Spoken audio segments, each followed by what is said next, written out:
Greetings and salutations, everybody out there in podcast land. This is the Judo Chop Suey Podcast, and I'm your host, Judo Dave Roman. I'm excited to be back behind the microphone once again to talk all things judo.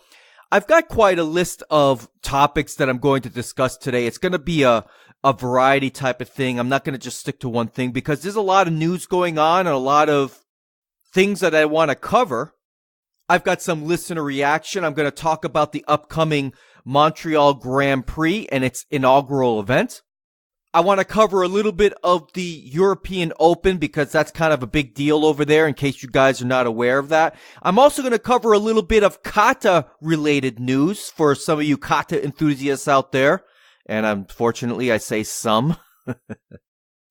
But first things first, I want to talk about an opportunity I had to teach. Really, this was probably about 3 or 4 weeks ago, but I meant to cover it in my last episode and I didn't.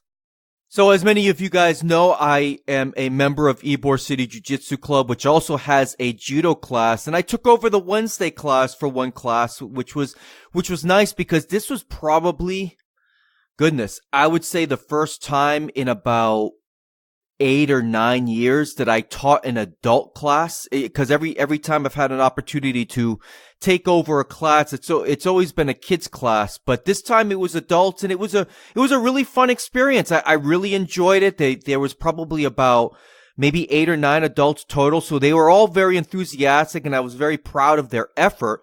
We covered, I wanted to cover Yoko Tominagi when Judo Joe had asked me to take over the class because he was going to be out. I had an opportunity to really plan for a lesson, and I was really motivated to teach Yoko Tominagi because I think it's a great throw for Brazilian Jiu-Jitsu students because most of the people that come to the judo class are Brazilian Jiu-Jitsu students first. So I wanted to teach them something a little bit different, just from a standard grip, nothing funky at all, but I wanted to teach him Yoko Tominagi because I really believe that's a technique that if you fail, you're really in a decent position to defend on the ground. And most of these students have been really giving a great effort over the past few years at this judo club. Now, I have not been a part of this club for that nearly that long, not even close, but I do know my former judo instructor was the one that started the judo program at this club before he passed, and he had given the reins over to Judo Joe quite a while ago, and so Joe's been the one that's been running that class, and I show up when I can at an assistant capacity, but it's really encouraging to see these jiu-jitsu students really take to judo and really be committed to it for the amount of time that we have, which really isn't very many classes during the week. But that's okay. As long as we can get them away from filthy butt scooting, that's always a good thing in my mind. So I was very honored by their effort. I really was.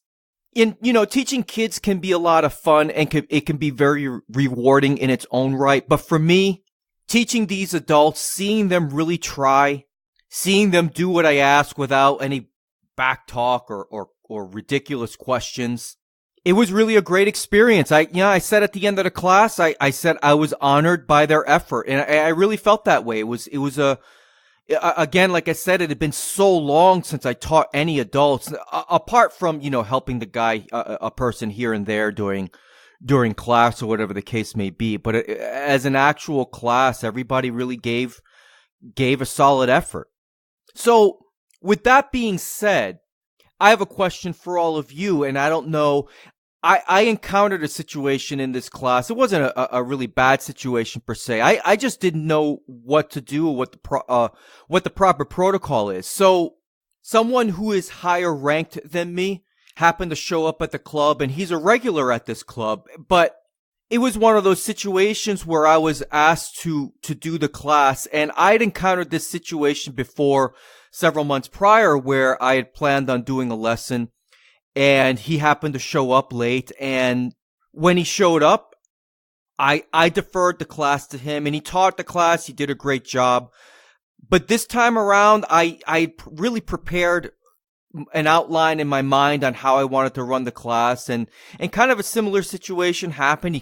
He came in a couple minutes late, which is fine. I'm not throwing that out there to for a dig or anything, but this time around, I decided that I was not going to defer. But it did make me wonder at the end of class, what is the proper protocol in judo? I'm genuinely asking because I really don't know. I'm a Nidan, and I believe this person is a Sandan, or heck, maybe he's a Yodan. I'm really not sure. He's somebody that comes to the club most of the time on those Wednesday nights, but sometimes it's my understanding he may not have shown up for a couple of weeks, which is why Joe had asked me to do the class. So I know he doesn't listen to this podcast, and I'm not saying anything negative about him at all. I just was curious. In that situation on that particular day, I decided to not defer the class to him. And I don't know if I was in the right or in the wrong. It's just one of those situations I've never experienced. So if anybody out there has an opinion on that, please share it with me, and I would love to read your response on my next episode of the podcast. So feel free to write me, judochopsueyshow@gmail.com. I'd love to hear from you. Now, ladies and gentlemen, I've got breaking news. Now, this bit of breaking news is in regards to the Montreal Grand Prix, the inaugural Montreal Grand Prix, where Teddy Riner has announced that he's going to show up at this event. I first got wind of this from his Instagram account, where he says, "Hello, everyone. Many of you sent me messages to ask when I'm going to come back to compete. I have the answer." Now, please keep in mind, I used Google Translate to translate his French because I don't speak French at all. So I'm going to take liberty of translating how Google Translator translated his French, because some of the English doesn't really make sense. So here goes. "With the coaches, we made the decision to participate in the Montreal Grand Prix in Canada. I am very happy. I was eager to begin, and I have been very anxious. 18 months is a very long time for me to not compete." Yeah, no kidding. "I miss competing, the sensations, the adrenaline, and competing at the highest levels of judo. This is a new step on my road to Tokyo 2020, as we need the Olympic points to qualify." Yeah, no kidding, Teddy. You know, I gotta say, I'm stunned that it's taken this long for him. I mean, the last time he competed and won was back in 2017 in November, when he won his 10th World Championship in Marrakesh. Now, in terms of points in world ranking, he's really low on the list for the plus 100 kilo division, which is now headed, with the number one now is Guram Tushishvili. And, you know, there has been several instances this year alone. There were supposed to be 2 Grand Prix that he was going to show up in, and he didn't show up because he I hate to say allegedly had an injury. And I say allegedly because I've seen video of him doing randori and video of him training, and he looked pretty sharp to me. And I'm not suggesting that he's ducking competition, but it seems obvious to me that they are really taking care of his body as he makes his way to Tokyo. And it would almost seem that any little twinge, any little pinch, anything that is just out of where he's not 100%, they're going to pull him out of the competition. So with that being said, it would not shock me one bit if he didn't show up to the Montreal Grand Prix.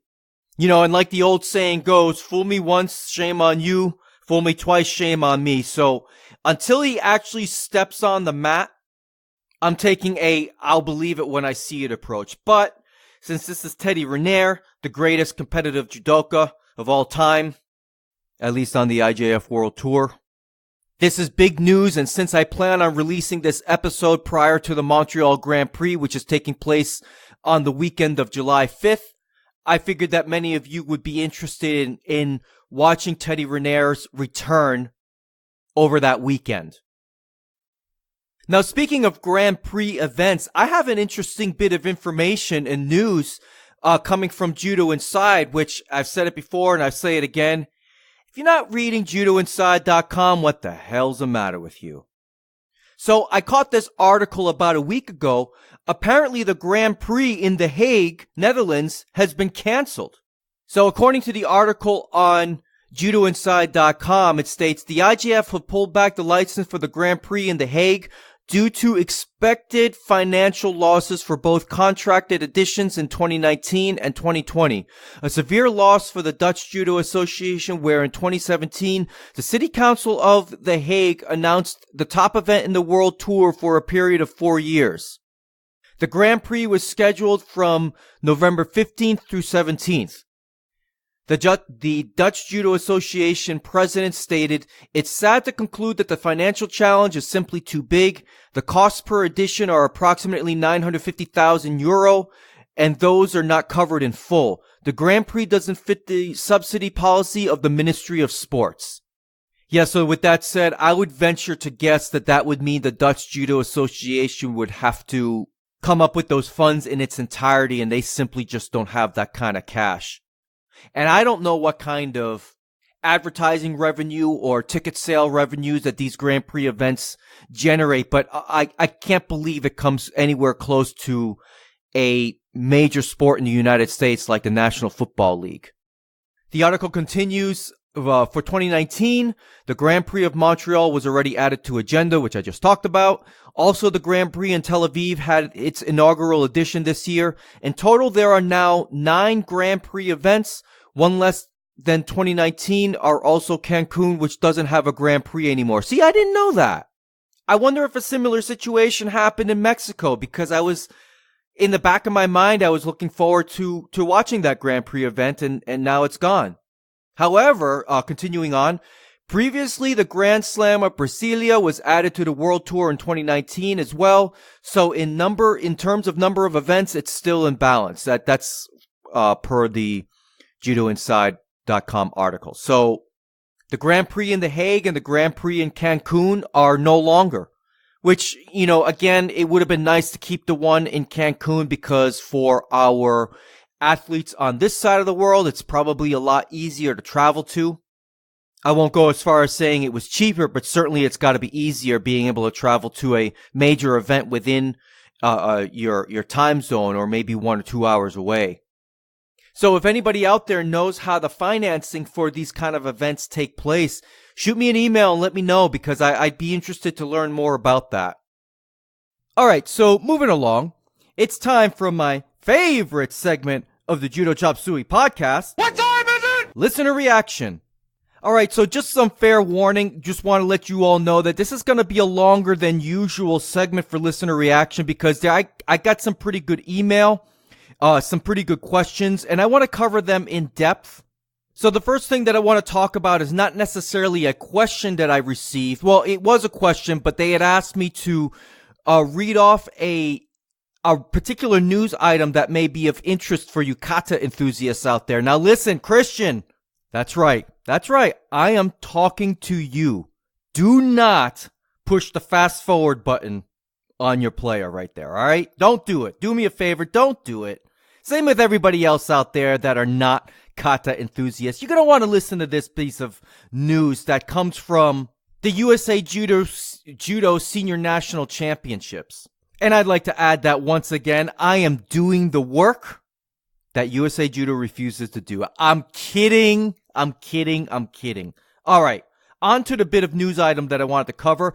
I received a couple of Facebook messages about this happening that I did not, this bit of news that I was not aware of, because, well, nobody announced it. So I would like to extend my congratulations to Sensei Jeff Junta and Sensei Heiko Rommelman for winning their 17th USA Judo Senior National Kata Championship. And I'm told that they are going to compete at the World Kata Championships this year, representing the United States of America. Now, as I understand it, they performed Kime no Kata, Ju no Kata, and Goshin Jitsu at the national championships this year, placing first in all 3 kata and first in men's overall, which I said before, this is their 17th year in a row that they have done this. And I don't want to hear anything from the Boo Birds saying anything about how kata is a dance and stuff.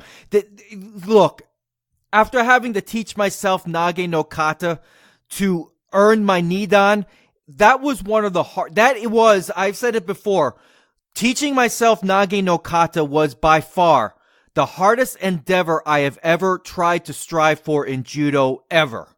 Toughest thing I ever had to do by far. Not even close to anything else. Now, when I say hardest, I'm not talking about physical in the terms of, because I know obviously all you athletes out there work very hard to prepare for tournaments and to win and things like that. I'm talking about in terms of acquiring a skill or learning something. Learning kata was by far the hardest thing I ever did. So to be the very best in the country for 17 years running, mastering 3 kata, I mean, that is just unprecedented to me. So again, I would like to extend my congratulations. That's unbelievable. And you guys deserve all the credit in the world. You guys deserve all the recognition that I can possibly give on this hideous podcast. Now, again, I would like to profile some of the accomplishments that Sensei Jeff and Sensei Heiko have accomplished together. Now, this comes by way of the anonymous emailer, actually Facebook Messenger, but it's all the same. It goes, they have competed at Miss Fukuda's Invitational Kata Championship 8 times, winning the overall 5 times. They have won the overall at the Canadian Open Masters Judo Championship 3 times. They have competed at the Ontario Open twice, winning 2 golds in 2004 and winning 3 golds in 2014. Sensei Heiko and Sensei Jeff competed in the 2005 World Masters Championships in Canada, winning a bronze, a silver, and a gold.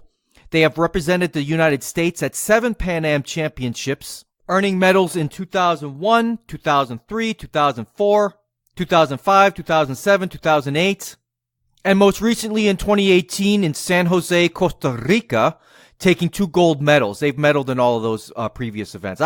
There's so many accomplishments here that I can't really possibly read them all.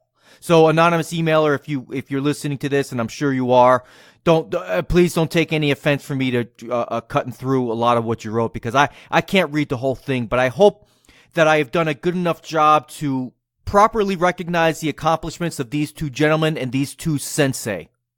All right, so moving along, I've got an email from one of my female listeners out there. Now, there were some email exchanges going back and forth about book recommendations and stuff, but the general gist of this email goes, I'm a new listener and enjoy working back through the podcasts. Now, I've said it before and I say it again. If you're working your way back to the beginning of this thing, well, God bless you, because those early episodes were rough. All right, moving along. For your Mount Rushmore, Rusty Kanokogi, of course. What would women's competition judo be without her sacrifice for the great sport? Please don't forget about women, players, and listeners. I know you discuss women competition results, but once in a while throw out a well-known coach, a Marty Malloy and her work in 2024, a well-known ref, a coach, etc., etc. Down with the patriarchy. I'm kidding, she did not write that. That would have been awesome if she did, though. All right, so I'm going to get this out of the way now. I am going to have a female guest on this podcast in the future, and that guest is going to be Dr. Anne-Maria DeMars. Now, she doesn't actually know that yet, but I'm going to be talking to her later on today as in the day of the recording of this episode. So I'm going to get the ball rolling on that. There, you see? Ask and you shall receive. So yeah, I don't have a date as to when I'll bring her on. She's a very busy lady, traveling all over the place. Maybe I can set something up when we're out in JudoCon. I would prefer to do an interview with her prior to that. So, Anne-Maria, if you're listening, and I'm sure you are, we'll get this nailed down and find a time where we can talk and have you on as a guest on my podcast. I'm still waiting for our episode to be released on your podcast. So, and it's not just me; it's all 12 of my fans. So, all right, moving along. The last email I want to read is not really an email, but a not a Facebook, a Reddit question that I received. So the question goes, hey Dave, any chance of doing a Judo Chop Suey episode on something like attacking for beginners or things like this which could be useful for beginners? The remark you made above is the kind of thing that would be very useful for me and to others, I think. And he goes to say, I must admit I have not yet looked through a list of your episodes to see if you've already done that. So this was a post response that I had made on a thread about a fellow on Reddit had posted a picture of himself and another brown belt doing judo. Let's see. So basically, it was one of those posts where, he put a picture of himself. It says he's having a great time doing judo and Brazilian jiu-jitsu, which is great. I love seeing adults start judo, and I love seeing adults share their experience in judo, the positive experiences. I love seeing this. This is the good that I'm talking about, or that I have talked about when it comes to adults in judo. So in response to his post, I had made a couple of suggestions based on the photo because it was one of those left versus right situations, and he was looking down at his opponent's feet. He had way too much space between himself and his training partner during this randori session. There was there's a few other things that I gleaned from the photo, but I only kept it to 3 suggestions.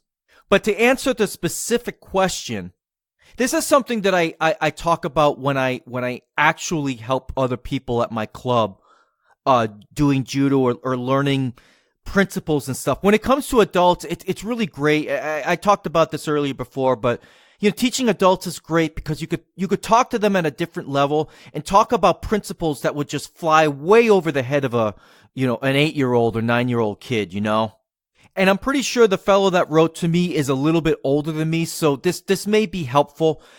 I tell a lot of adult beginners this. One, you've got to become very comfortable with taking falls.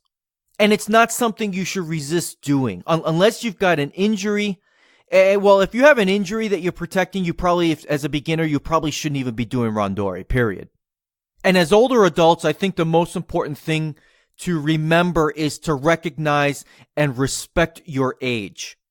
You simply cannot hold yourself to the same standard that you might have held your 15-year-old self or your 25-year-old self or your 35-year-old self. You can't hold yourself to those standards. And I stopped trying to hold myself to those standards a long time ago, and practice in both judo and Brazilian jiu-jitsu has been very good for me as a result. Now, I gotta tell you again, I gotta stop talking about injuries, because every time I talk about injuries, I end up getting worse. And right now I'm dealing with one of the worst back spasms in my life. I said 2 weeks ago that, oh yeah, I can do judo with back spasms. Not this one. No way. I had a muscle spasm and then it went away for a couple of days and now my whole back is seized. Where was I going with that? Oh yeah, what I was really getting to is that you, at your age, at our advanced ages, you've got to take care of your body. You've got to understand your limitations and just accept it. Here, and let me give you a really good example. You've got to find your own victories. If you're having trouble in randori, you've got to find your own victories and really hold on to those things. Personal victories. And what I mean by that is, for example, let's say I'm doing randori with a mid-20s competitor who's a sandan, and he's a lefty, and he simply just got better judo than I do. I mean, let's just use that an example. And there's a real person that I'm thinking about, except he's not mid-20s. But you get the idea. Simply put, he's younger and better. Now, in those situations, let's say that I'm doing randori, and I manage to come in for an attack and like ouchigari, and I managed to hook that leg and make him stumble backwards. Now, I may not have gotten that throw, but for me, at my age, being smaller, I'm going to take that as a win. And I don't mean win as in there's winners and losers in randori, but I'm going to take that as a success. And like I suggested before, you can't hold these standards to your own standards. So for what may be a standard and a win for you may not be a win, or a win for me might not be a win for you. So if you are more of a beginner and you're going against somebody who's younger and faster, perhaps getting through the round and not being stiff at all, but taking every single fall, that might be a victory for you. That might be a win. Now, to get back on track and to actually answer your question, this is what I'll say. And this is what I tell other older adults when doing judo, even when I'm doing randori with them and I see things. The biggest thing as we're getting older is that you have to close the gap between yourself and your training partner. And I even say the same thing to some of my much younger students in the judo club when we're doing randori. I tell them, listen, if I can see your feet, I don't care if you're 20 years younger than me, you're not going to close that distance fast enough to be able to throw me. Now, yes, if we're talking about state and national level champions, people who are black belts and experienced, yeah, they can close that gap and throw me. I'm talking about the people learning judo. And when I do judo and when I teach judo, I like being close because it's far more efficient to me. Now, I always tell people, when you're close, the risk of you being thrown is increased, and that's for sure. But the chances of you throwing me are also increased. When it comes to beginners and older adults, when doing randori, you got to close that distance. If you can see their feet on your periphery, you are not going to explode into that space and get a throw. You have to close the distance somehow. That's where foot sweeps come in handy, because when you start doing some foot sweeps or like Coach Igaki or something along those lines, you start getting closer and you start making the person react. And that's another principle. When you're doing randori and you're trying to improve your judo, you want to be the person acting and not the person reacting. If you are constantly reacting to what the other person is doing, you're going to get thrown eventually.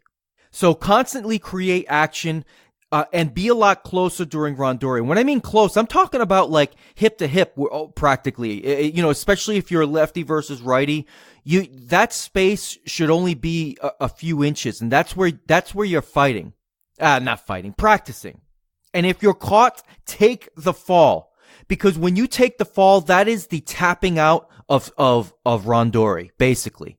It's foolish to resist the arm lock. When your arm's extended, it's stupid to not tap out. And in my opinion, if you're doing randori, it's stupid to not take the fall. Unless you're training for something specific like an upcoming tournament and you're working on things and strategies and that requires you not just taking falls, then that's a whole different story. I'm just talking about your regular, Wednesday night randori at the club. Doing whatever it takes to avoid those throws, I think, is stupid. Because for me, and at least in my experience, when I was taking those falls, what was happening is that my body was learning. Without being instructed or without reading in a book, my body was learning the things that I was doing to cause me to be thrown.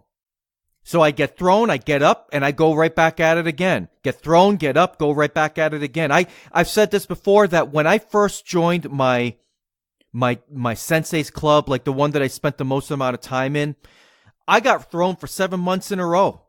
I did not get one single throw on anybody during randori, not even close. And then one day it all clicked. And I just happened to have the video camera rolling when it clicked. And sometimes I go back and watch that thing, and it's really awesome to see when it happens to you, and it's awesome to see when it happens to other people. When judo finally starts clicking, it's pretty awesome. And the video that I happen to have, I ended up throwing my training partner in randori, and I had never done that before. But it took me months of getting thrown before my body started learning how to move in a proper way. So being postured, not being bent over, not being distant, not stiffening your arms and moving is critical. Now, as an older adult, I would also advise that if you're going against somebody that's doing a lot of moving, sometimes being still and allowing them to put themselves in a position to be thrown is a very effective and efficient way to get a throw on somebody. And to give you a good example of this, watch Nage no Kata and look at the Uchi Mada portion of the kata. The principle that I'm talking about can be seen in that kata where you're circling. And on the third movement, the Tori does not make the same movement as he did in the other previous two iterations. Now, I said he, it could be a she. Yes, I get it. I know, down with the patriarchy and stuff. I'm kidding. But you know what I mean. Sometimes somebody who is younger and faster may move themselves into positions trying to get you to throw, or trying to throw you, that they move themselves into positions where you can execute a technique. So I hope I've given you something to think about a little bit. Of course, I'm not trying to be critical here, but there's a lot of instructors out there that teach judo to adults the same way that they teach kids. And you got to teach adults differently. And if you want to get an understanding of this principle that I'm talking about, it's just letting the other person do the work. Well, work on nage no kata. Do certain drills that imitate the movements. One thing that I'm a big proponent of is moving uchikomi, but not moving just in a straight line. I mean, moving around and trying to find those angles of attack. And sometimes those angles of attack show up when you're creating them, and sometimes they show up when you're just being a little bit patient and letting the other person do the work. Yakusoku Gaiko is also a great exercise for this, which is commonly referred to as French randori. It's just that at a lot of clubs that I've been, you do your warm-ups, you do your drilling technique, and you do some nagewaza on a crash pad, and boom, it's time to randori. And nobody, that gap between just nagewaza and randori, a lot of times that gap is not addressed at a lot of the clubs that I have been at and been a part of. And it's important to bridge that gap for adults. Maybe not necessarily for kids, but for adults. Adults need that gap. And I just think that instructors could do a better job. Instructors that don't do that, they could do a better job of teaching ways to bridge that gap, because an adult is going to really get a lot of benefit out of that, in my opinion. All right, so that's going to be it for listener reaction. I told you it was going to be a long one. Now, moving along, there's something I want to get off my chest. And just a word of warning, Ost Nation, you're not going to like some of this. And it doesn't have anything to do with me not liking Brazilian Jiu-Jitsu. I love Brazilian Jiu-Jitsu. I train it probably more than I do judo these days, quite frankly. But I want to talk about something as to why us judo guys, us judoka, may sometimes take issue with Brazilian Jiu-Jitsu from time to time. And maybe not Brazilian Jiu-Jitsu as a sport, but the maybe constant media hype surrounding Brazilian Jiu-Jitsu. So check this. Over the past 3 weeks, finally for the first time in my life, I have watched John Wick and John Wick 2. Now, John Wick is like the ultimate guy movie to me. And if you haven't seen it yet, I'm going to spoil it. It's real simple. It's like the ultimate guy movie because John Wick's wife dies. He gets a puppy. Bad guys come into his house. They break in. They beat him up. They kill his puppy. And they steal his nice car. And then John Wick, in retaliation, kills everyone. The end. No character arc, no sentimental moments, none of that crap. It's like the perfect guy movie. Straight to the point.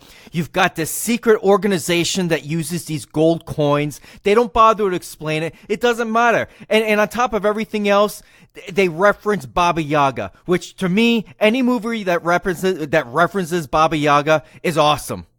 Even if their reference is historically incorrect, it doesn't matter. I love the name Baba Yaga. In fact, when the kids move out of the house, I'm going to get a cat and I'm going to name it Baba Yaga. Anyway, moving along. Where was I going with that? Oh yeah. Okay. So John Wick, it is the ultimate representation when it comes to the fight scenes of judo. It shows off judo in all of its glory. Because in these movies, if he's not shooting somebody in the face, he's throwing somebody to the ground. And if he's not throwing somebody to the ground, he's shooting somebody in the face. It's fantastic. I mean, it's just the bloodlust is unbelievable to me. But here's my exception.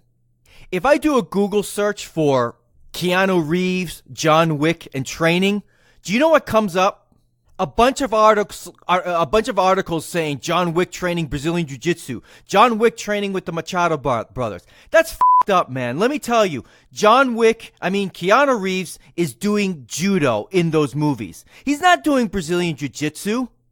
And yes, did he train with the Machado brothers? Of course he did. But what was he doing? He was training judo. It wasn't Brazilian Jiu-Jitsu. I mean, put it this way. Claiming Brazilian Jiu-Jitsu in these John Wick movies is the equivalent of me trying to get a scholarship from the United Negro College Fund for having 7% of my DNA coming from the Democratic Republic of Congo. And that is true, by the way. But you get my point?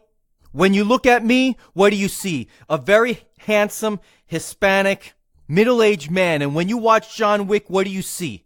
It's all judo. Don't give me this Brazilian Jiu-Jitsu bull. Now, it's my understanding that a fellow by the name of Monte Collier and his sons, Nick and Sai, they are part of 8711 Action Studios. I've talked about them quite a number of times in the past. They sponsored the podcast a couple years ago. And it's my understanding that Monte Collier actually taught Keanu Reeves how to do Uchimata because they were having trouble with him doing Uchimata and they needed to bring in somebody on set. So they used Mr. Collier to help teach Keanu Reeves Uchimata, and apparently he does it very well in John Wick 3, which I have not watched yet. But give me a break. There's a teeny bit amount of Brazilian Jiu-Jitsu that was recognizable in John Wick 2. I mean, that's like me showing up to a judo club and teaching Spider Guard and saying, oh, yeah, I learned that in judo. No, it's not true. Now, of course, with this diatribe, I'm half joking, but of course, I'm on the other side of it, I'm half serious too. I mean, this kind of goes back all the way to UFC 1. And I can understand, 25, 27 years ago when Royce Gracie won the first UFC and he was claiming he won it with Gracie Jiu-Jitsu. Yet if you actually watch those matches, there isn't anything that Royce Gracie did that in my opinion was uniquely Gracie Jiu-Jitsu. It's all judo. All right, just because you do a triangle from your back, that's not in judo? Are you kidding me? So anyway, that's it for my little rant. I just wanted to get that off my chest because I recently watched John Wick 2 and I was curious about, gosh, who trained Keanu Reeves all this judo? And here we have magazines like Jiu-Jitsu Times and BJJ EE claiming that it's all Brazilian Jiu-Jitsu, and it's not. That's not fair. Now maybe the Machado brothers are all excellent judoka. I really don't know their history, but give me a break. It's not Brazilian Jiu-Jitsu here. It's judo. All right, never mind that. So I'm going to move along here. Oh, before I do that, I just wanted to point out one little thing unrelated to my previous rant. I just watched Shazam. What a great movie. I highly recommend. If DC Comics can put out good movies like that, they have a pretty bright future because, tell you what, some of the other stuff that I've watched, I still haven't even watched Justice League. I've tried. It's really terrible. I can't even finish the movie. I don't even know how it ends. I don't even know who they fight. All right, anyway. I want to bring your attention to an application that I have been using on my phone over the past couple of days. I was made aware of this maybe about 4 or 5 days ago, and I've been checking it out, and I wanted to pass along this information in case you guys find any benefit from it. It's an application called Marune, Marune, and I believe it's available for, well, I can certainly speak for Android, but I believe it's available for iPhones as well. Now, just to put this out there, I am not being paid for this. This is not an advertising spot per se, but just consider this as a informational spot that may help you with your training. So this app is pretty neat. It allows you to keep track of your training activity and where you trained and what you specifically trained with. And the reason why I am bringing this to your attention is because this application was originally just for Brazilian Jiu-Jitsu, but the owner of the application has recently added judo techniques. So this is basically a training log instead of, if you're the type of person that likes to write things down, what you did, what you worked on, where you were at, you can use this app, and now it includes judo techniques. And I thought that was really neat. So I've been checking this out, and it's nice. It's got, well, it keeps track of, seminars you've been to, training camps you've been to, the date and time where you trained, your instructor's name, whether it was Brazilian Jiu-Jitsu or judo. It also helps you keep track of your belt promotions, your last weights, your competition results. And you can even add your own photos and tag your friends in this. So this application is intended to be kind of a social media application where you can share this stuff with your friends that are also using Marune. And one of the neat features about this, and I'm just discovering this right now, actually, the application offers specific coupon codes for certain vendors out there. I'm looking at You can earn a coupon for 15% off of Takedown Soap, a 15% coupon for Haybrock Sports. Now, it looks like maybe you have to unlock the coupon or something, 10% off of Coco Elite products. So yeah, I would suggest you guys check it out if you like to keep track of your notes and your training progress and things like that. I have personally not been one to do that over the years. I mean, I would do it if I was lifting weights, but you know what? This is an application that can become very useful out there for people who need to keep track of their progress for promotions, at least with regards to judo, because sometimes that promotion paperwork can get lost, or if it's been years since your last promotion, you might have done competitions or attended camps that you simply can't remember them all because you're really busy. And this is the type of tool that can come really in handy, especially if you because it does have specific sections to add for training camps or seminars that you attend. All of those type of things can earn you points in judo, at least in some federations around the world it can. Now, years ago when I joined USA Judo, they actually sent me this kind of a thing, except in a logbook that I could keep track of everything that I have done. But this app's pretty neat. I would recommend, if you're the type of person that likes to write things down and do so for memory retention, or just keep track of your progress, this is great. And again, I'm not being a paid shill here. This is the fellow who put this together is not paying me for this. I just figured I'd share this with all of you in case you find of interest. There's also something else that I want to cover that is iPhone and Android app related, but not really specific to any training. The podcast is now on Spotify. Now, I can't believe that I have overlooked this application to share my podcast feed to, but apparently it's the second most popular podcast platform next to iTunes. So I didn't know that. I just found this out really just a week or two ago. I've talked to people at my club where they're still finding out that I have a podcast and that it's when it comes to judo, it's kind of popular. And a few of them have asked, are you on Spotify? And I'm like, well, no, I probably have to pay to be on Spotify. But no, apparently not. So for any of you that like to use Spotify and you're using Spotify for all of your podcast listening to music and stuff like that, you can find me on there as well. Now, getting back to the IJF World Tour, I wanted to bring up something. I'm going to talk about the European Open in just a bit, but I wanted to bring up something that may be of interest to all of you. Marius Vizer, and by the way, I've been getting that name wrong the entire time, so I apologize. Mr. Marius Vizer, the president of the IJF, is planning to host another one of his Twitter Q&As ahead of the Budapest Grand Prix, which is taking place in July 12th through 14th, which is immediately following up the Montreal Grand Prix. Now, I'm planning on asking a very poignant question to Mr. Vizer. And I'm not going to give it away here. You're just going to have to follow the Twitter Q&A. But I am very interested in his response, and it's going to piggyback off of something that he mentioned in his last Q&A. So for all of you out there that want to ask Mr. Vizer about whether leg grabs are coming back in judo, you go right ahead. I'm sure he loves those questions. I want to cover the European Open that took place over the weekend of June 22nd all the way to the 25th. Now, the European Open is not something that I typically cover, but you know what?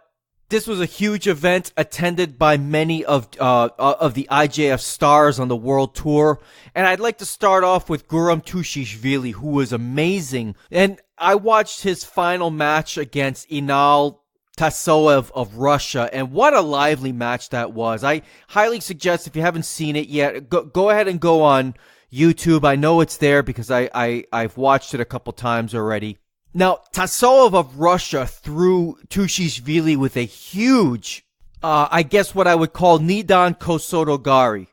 And I tell you, he launched him in the air, and it's amazing to me that Tushishvili managed to turn himself to his side, because at that first camera angle, I thought that was Ippon for sure. Now, after he got thrown, Tushishvili caught his bearings a little bit, and he really went on the offensive and threw Tasov with a beautiful Uchimata with the belt grip, the belt grip around the back. It was really beautiful, perfect, no doubt about it. Slammed the right on his back. Just a fantastic overall match to cap a fantastic day for Tushishvili. So what I'm going to do here is I'm going to cover the athletes that I really love watching first, and then I'll get to the rest of the results. So kicking things off, when I think European judo, I think of women's judo. And when I think of women's judo, I think of none other than Majlinda Kelmendi, who took first in her division. And she defeated Natalia Kuzutina of Russia. She had to do it in golden score, and she ended up probably in about 3 or 4 minutes into golden score getting a wazari on what looked to be a koshiguruma, or perhaps it was just ukigoshi with her arm around the neck. And I say that, I make that distinction because I know koshiguruma is not just ogoshi with the arm around the neck. A lot of people teach it that way. I know that is not correct. So congratulations to Majlinda Kelmendi, but you know what? As great a victory as that was for her, none of this matters until she faces Uta Abe in the World Championships. That's kind of how I feel about Kelmendi this year, and especially, well, she was out last year with an injury, but I think if you were to talk to most people that follow the IJF World Tour, that if you ask them, what match do you want to see at the World Championships, many of them would say Uta Abe and Majlinda Kelmendi in a final. That would be one of my dream matchups going into the World Championships this year.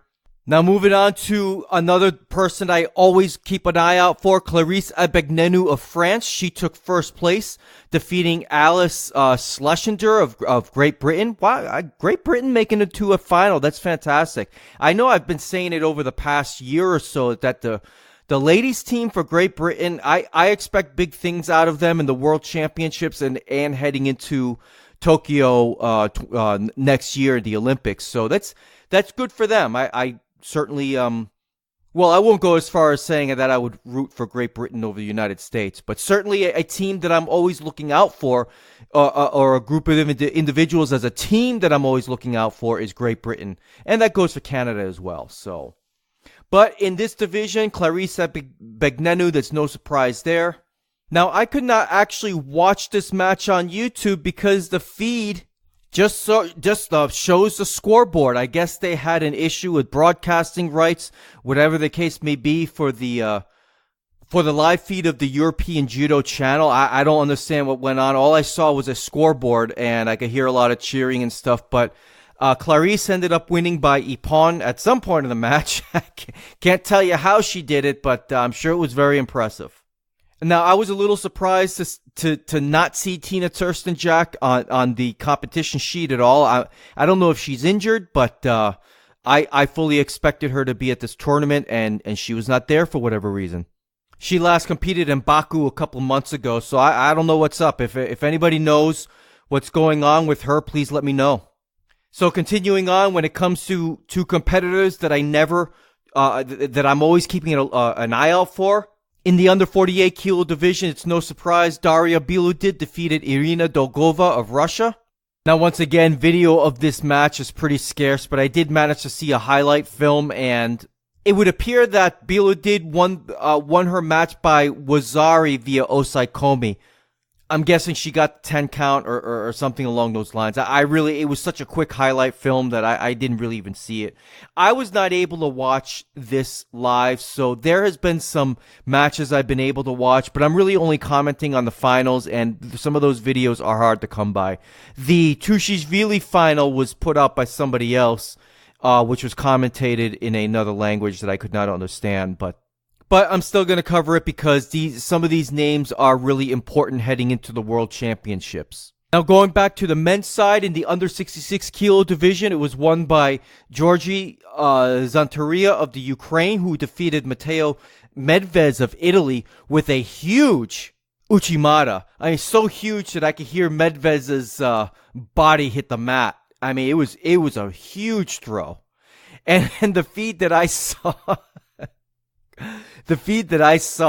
I believe they were Greek commentators, because as soon as Zantaria made his move, the guy went, Oppa!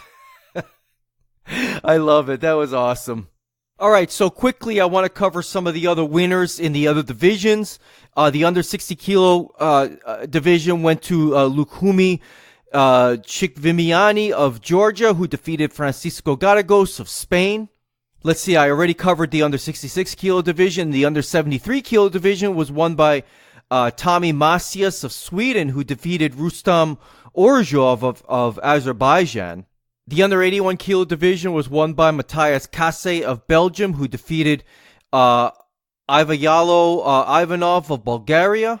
The under 90 kilo division was won by Mikhail Ozerler of Turkey, who defeated Lee Kochman of Israel. The under 100 kilo division was won by Arman Adamian of Russia, who defeated Varlan Libertiliani of Georgia. And I already covered the plus 100 kilo division with Tushishvili with his phenomenal win. All right, so let's see. I covered the under 48s. I covered the under 52s. How about the under 57 kilo division, which was won by Daria Mezhetskaya of Russia, who defeated Nora Jakova of Kosovo. I already covered the under 63 kilo division, so on to the under 70 kilo division, which was won by Margot Pinot of France, who defeated San van Dijk of the Netherlands. In the under 78 kilo division, you had Clara Apoptekar of Slovenia defeating Jusisi Steenhuis of the Netherlands. I probably butchered that name. Sorry about that. And in the plus 78 kilo division, it was won by Marina Slutskaya of the hometown Belarus. Minsk, Belarus, because that's where the tournament was held. So the hometown hero wins it for Belarus, and she defeated Larissa Serek of Bosnia and Herzegovina. Goodness gracious, I always get that wrong. Herzegovina. So those are the results in a nutshell. I wasn't going to get to everything because I think I'm running a little long on this episode, longer than I anticipated, so which isn't necessarily a bad thing. Now, as I've mentioned before, coming up on this weekend is going to be the Montreal Grand Prix. I'm going to do my best to watch that thing as much as I can. I'm probably going to miss the last day, which is when Teddy Riner is allegedly going to make his appearance in Montreal. So I'm going to be out and about spending time with family. I'm going to Weeki Wachee, which I've never been before. Been here almost 19 years. I've never been to Weeki Wachee. If you guys aren't familiar with Weeki Wachee, it's about an hour and a half drive north of Clearwater, Florida, and one of their main attractions is mermaids. And yes, that is not a joke. We have mermaids in Florida. And it's my understanding there is also a merman. I'm not sure if I'm really looking forward to seeing that, but it's like this natural spring area. They've got like water slides. I'm going to bring my snorkeling gear in case I can go snorkeling and come across a snapping turtle. That's a lot of fun, I'm sure. So unfortunately, I'm going to probably miss that day, but I fully expect this event to be a tremendous event. I know President Vizer is going to be in attendance. And it's my understanding that Nadia Comaneci is also going to be there. Apparently, she's a very big fan of judo. And if you don't know who Nadia Comaneci is, then, well, go on Wikipedia, because if you're about my age or so, people my age group would know that. But if you're younger, you really should look it up. All right, well, I think that's going to do it for me. If you've made it this far, I appreciate you listening to the entire podcast. If you want to reach out to me and talk about anything that you've heard on this episode, you can feel free to reach out to me at judochopsuey@gmail.com. You can follow me on Instagram at La Vida Judoka. My Instagram is awesome. You can also follow me on Twitter at La Vida Judoka. My Twitter is not nearly as awesome, but it's getting there. I talk a lot about local Tampa Bay Buccaneers stuff as well, along with judo-related items. So it's a variety of topics that I cover, but I never touch politics. You can follow the Facebook show page at if you search for Judo Chop Suey Podcast on Facebook. That page kind of sucks. I'll say it right now. There's just so many. There's only so much time in a day that I can commit to social media, and Instagram is my social media vehicle of choice, followed by Twitter. But I also have a regular Facebook page. You can You can search up for David Roman, and you could find me. And if you want to add me as a friend, feel free to do so. Just like I said before, if you add me as a friend on Facebook, please, at the very least, let me know that you are a listener of the podcast, because if you don't, chances are I'll just leave you in friend request purgatory. It means I won't delete the friend request, but you're just going to sit there until you write to me. All right, so with that, I hope you have a great day. I hope you have a great rest of the week. Train hard. Stay safe out there. And until next time, I'm out. Oppan Gangnam Style.